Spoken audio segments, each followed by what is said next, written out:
Today for this presentation, we're going to look at HR law concepts for what we do.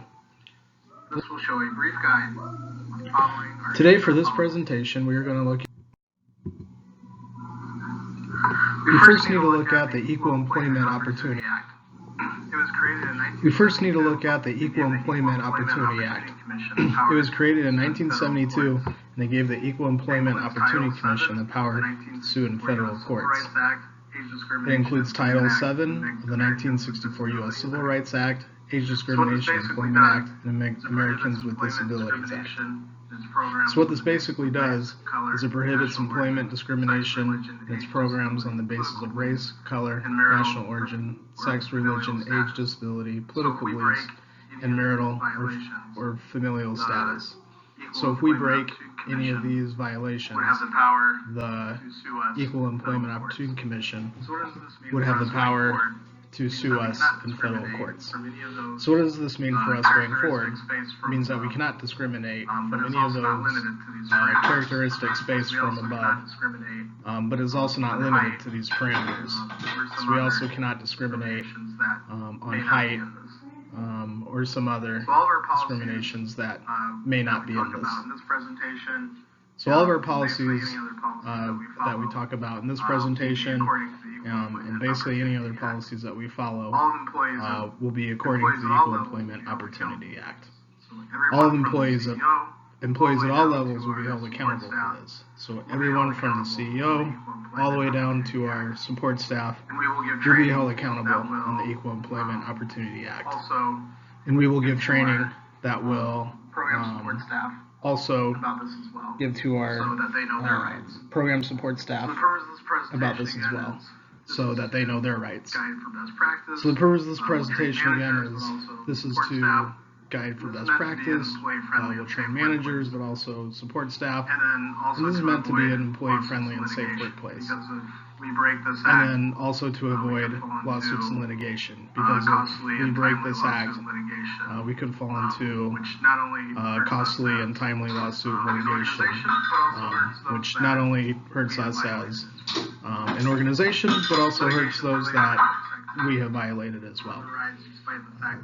Litigations related to workplace activity is on the rise despite the fact that managers should know more about the legal implications of their behavior than their managers did 20 years ago. So this is why we are giving this training as well, so everybody,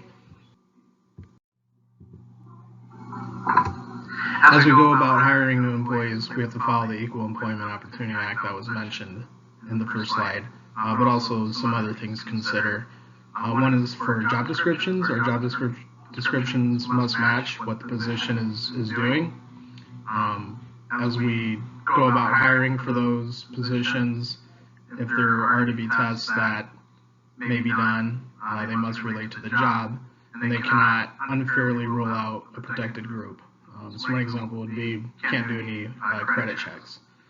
If there are some tests to be done, we need to make sure they're validated and that they're not unfairly ruling out a protected class.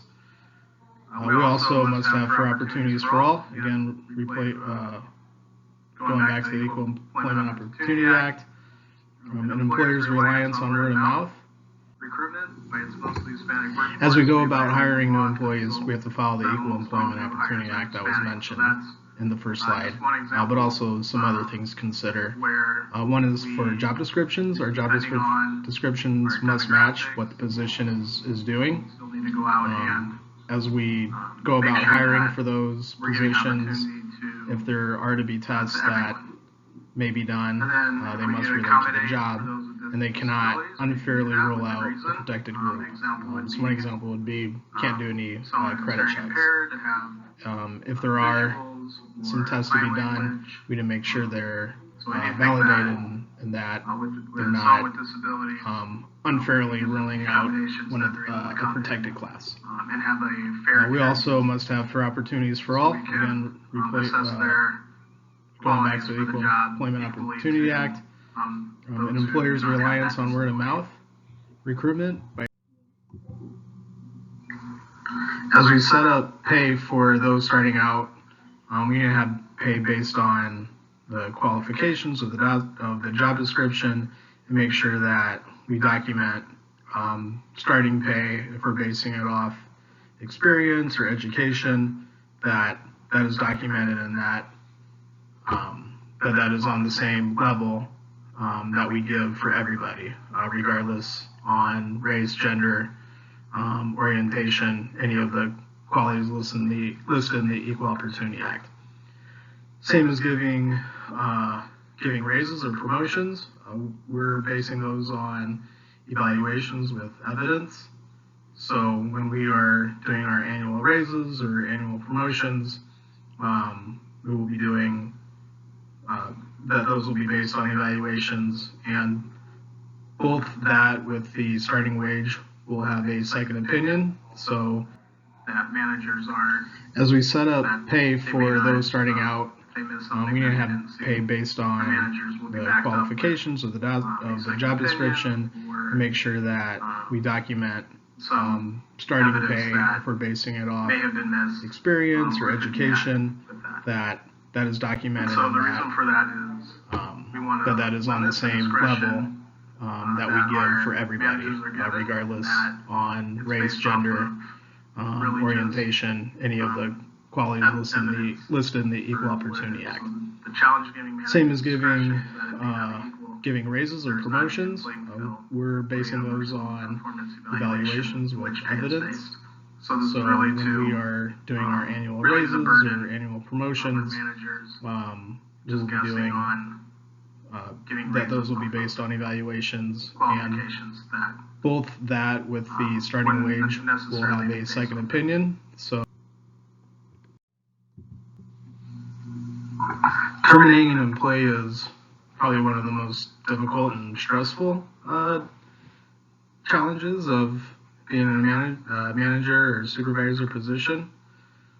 So employees in the United States usually work at will. This means that employers can fire them for any reason that does not violate specific state or local laws. So what this means is that you're able to terminate someone if it's based off of the job description or something where they can't perform. What you can't do is terminate someone off of pregnancy from the Pregnancy Discrimination Act. So if you find out someone is pregnant, not only you can't terminate them for that, but also with hiring, you can't discriminate on hiring against them. Also with the FMLA, if they are on leave, cannot terminate their position because they took FMLA. Or filing a complaint, so they file a complaint. Terminating an employee is probably one of the most difficult and stressful challenges of being in a manager or supervisor position.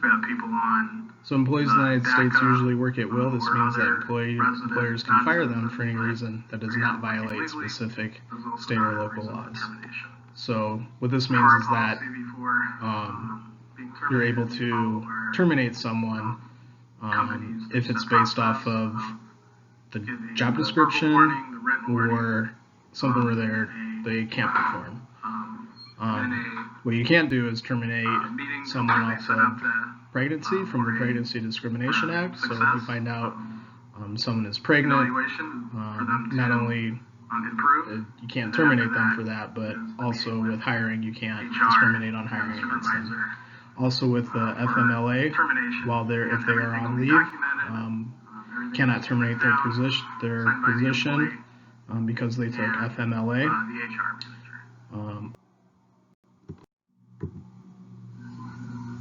Harassment of any kind is strictly prohibited at our workplace. Harassment can be verbal comments, physical contact, favors, sexual favors, and this can be intensified by a frequent and hostile environment. If anyone sees any of those going on, they can report that to HR, to their supervisor. Employees must follow our company harassment procedure, which we have in place, that all employees get out orientation and sign. And they are able to go to their supervisor, but we also have an additional person besides the supervisor if they feel that it is, if they're uncomfortable, or if the supervisor uncomfortable going to their supervisor, if their supervisor is the one doing the harassment, they're able to go to a secondary person. And all of this will, of course, be harassment of any kind is strictly prohibited at our workplace. Harassment can be verbal comments, physical contact, favors, sexual favors, and this can be intensified by a frequent and hostile environment. May feel they may get some backlash from that, either If anyone sees any of those going on, they can report that to HR, to their supervisor.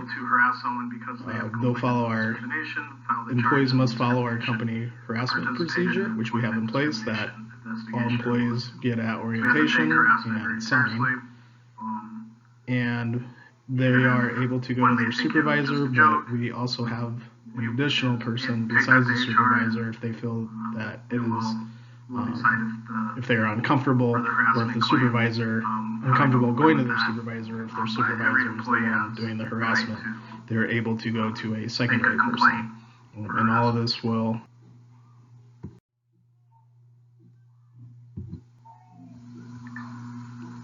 our other complaint policies, so other than harassment, can be with any other sort of complaint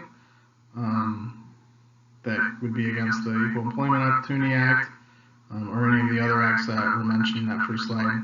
So any employee can come to HR and talk about a complaint. We will train and tell our employees in orientation that there will be no retaliation with that, in terms of getting fired or docking in pay or responsibilities or benefits. Again, it'll be confidential.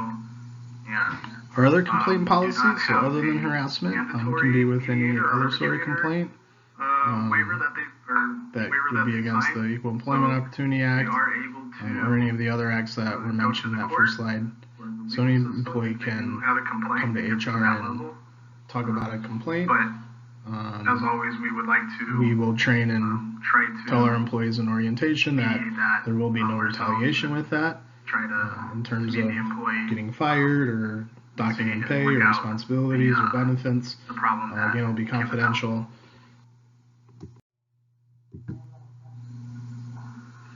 In terms of Occupational Safety Health Administration with OSHA, one of our main priorities is safety of our employees.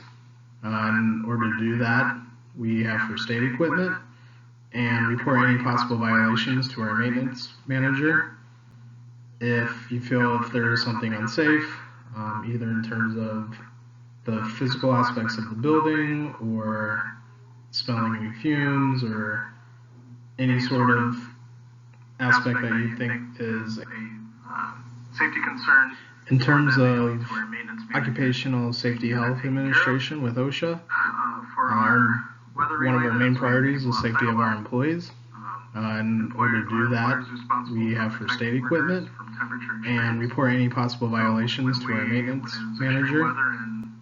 If you feel if there is something unsafe, either in terms of the physical aspects of the building or smelling any fumes or any sort of aspect that you think is. And always, if you have any concerns with possible violations of what we talked about here or something that we may not have covered, please come and talk to HR with any of the concerns or questions. We are here to guide you, and we'll be doing more trainings such as this, but also more deeper trainings that'll hit more on these topics and a lot more depth. And always, if you have any concerns with possible violations of what we talked about here or something that we may not have covered, please come and talk to HR with any of the concerns or questions. We are here to guide you, and we'll be doing more trainings such as this, but also more deeper trainings that'll hit more on these topics.